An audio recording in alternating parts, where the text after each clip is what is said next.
and that's why I'm not ready. I wasn't ready. I am Overland, and it is October 23rd, 2019.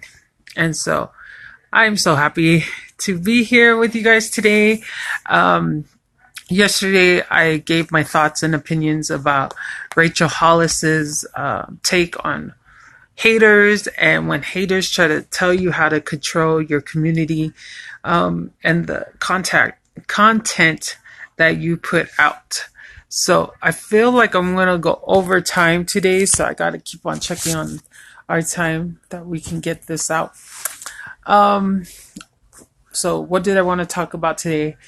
I kind of wanted to talk about my pet peeves. I wanted to talk about how to be yourself. I wanted to talk about what I've learned in the last 24 hours. But I think what we'll go ahead and start off with is how to be your best, how to be your best in everything you do, and what I do for myself to be my best. And so one of my biggest pet peeves is, as I'm getting more comfortable in doing these lives, my biggest peeve is that I don't know if my offline personality and the way I am is translating through these lives.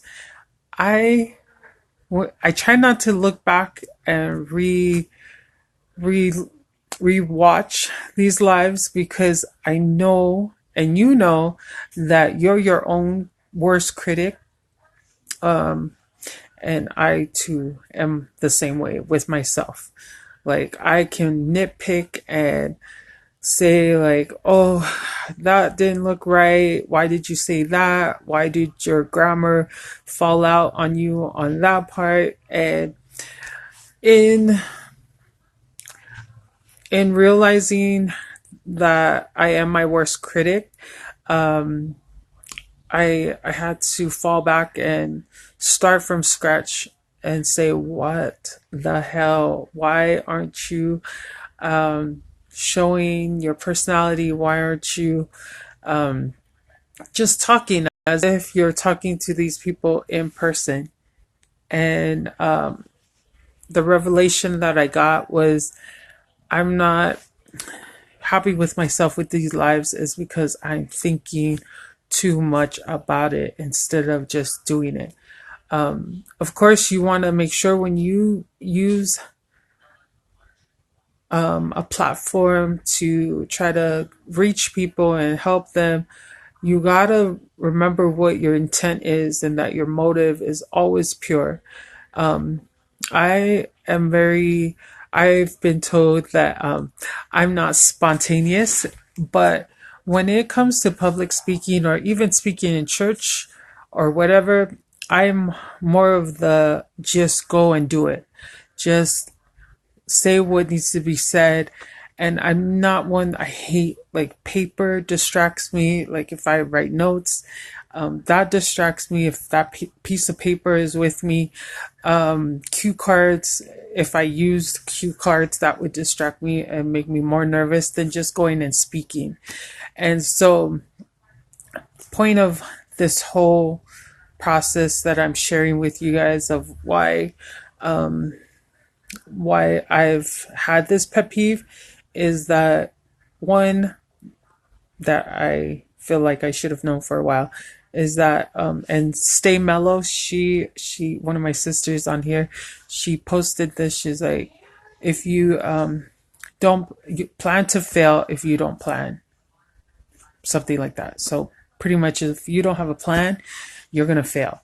And now that I am more humble, I feel like that's so right. That's spot on. Like, we have to, as we're trying to be ourselves in whatever setting that you're in, you have to have a plan. So what is your plan? Why do you want to speak? Why do you want to go for sports? Why do you want to be in entertainment?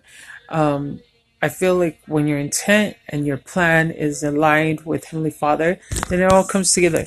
So, Today, I surprisingly woke up with, because I've been on this gratitude kick in the last couple of days. I'm not going to say a week because it's been more of a emphasis in the last couple of days.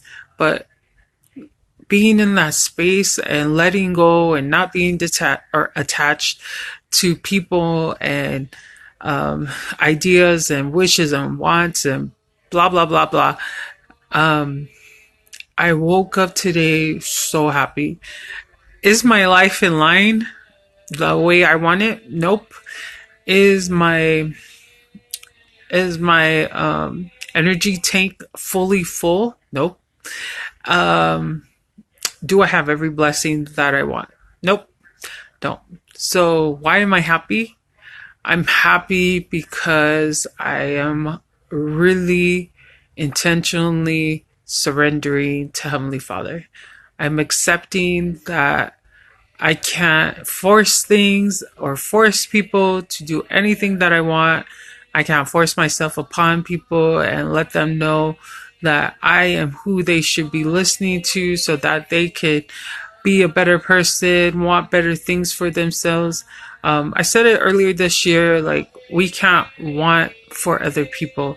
I can't want for my sisters to have certain spiritual goals. I can't want for my brothers to be more open in communicating their feelings. I can't want for even my brother, you guys know, Tui has cerebral palsy, and I can't want for him to walk and to actually speak English instead of his language that he speaks. I can't want these things for them because it might not be God's plan, but also because I'll drive myself crazy. And I have in the past driven myself crazy because I've always wanted for people. So now that I've consciously in the last couple of days, I figured turn that energy around and put that energy in wanting things for myself in a way that will help me to be mentally, emotionally, and spiritually on point. I'm happy. And I woke up happy, and I hope every day I'll be able to wake up happy. And so that when I come out on these lives to you guys, that you feel the same overland, aka OVA, the same OVA you get offline, you get online. I pride myself in staying truthful to who I am, but man, if you guys could have been in my brain in the last, well, not even the last, every time I look at a live, if you could be in my brain, you'd be like, dang, she's really hard on herself.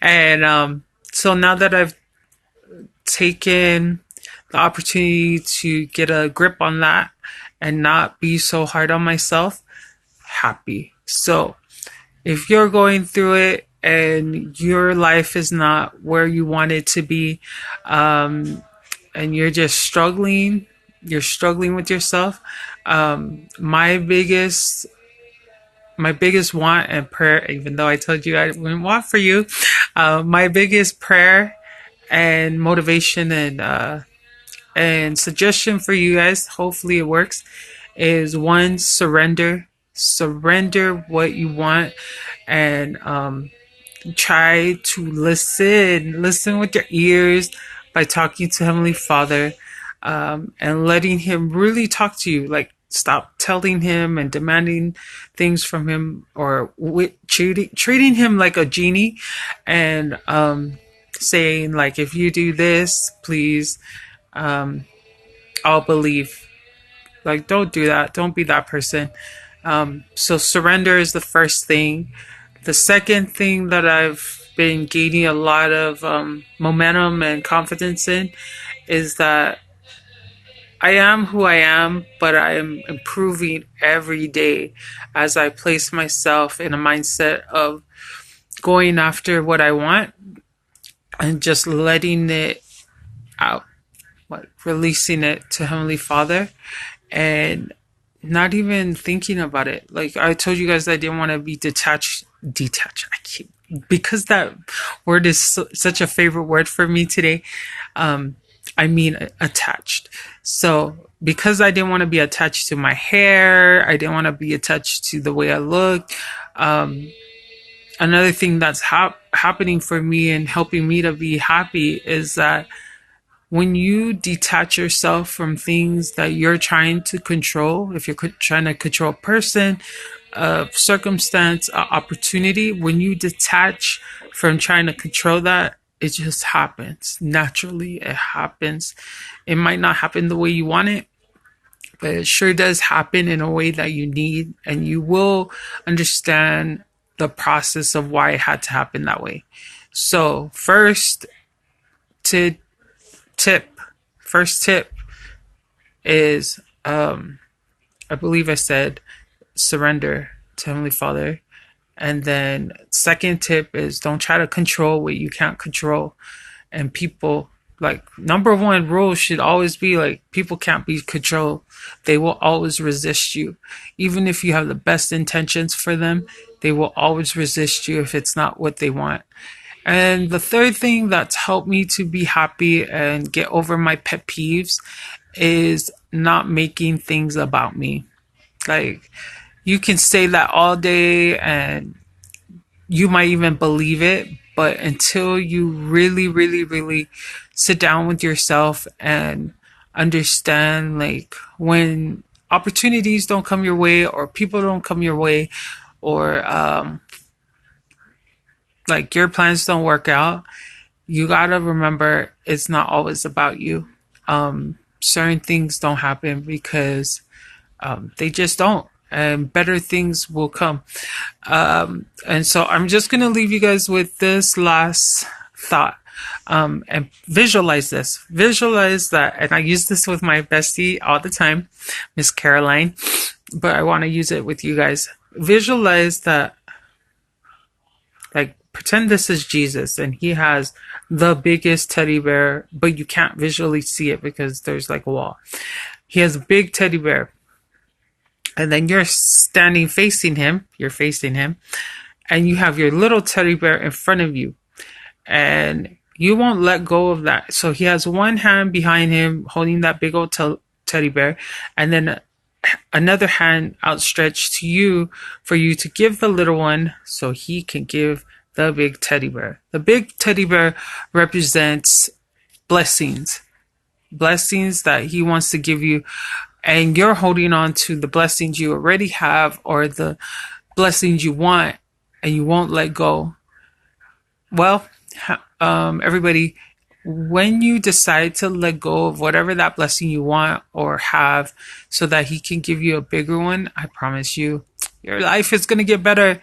Your attitude's going to get better. So surrender. Don't try to control things. Understand Heavenly Father has a better plan and better blessings for you if you would just get out of his way. Get out of his way, get out of your way, and your life is not as crappy as it feels right now. If you're feeling crappy, it's not as crappy, but it just might be a sign for you to let go of your let go of what's controlling your mindset and your emotions, especially your emotions.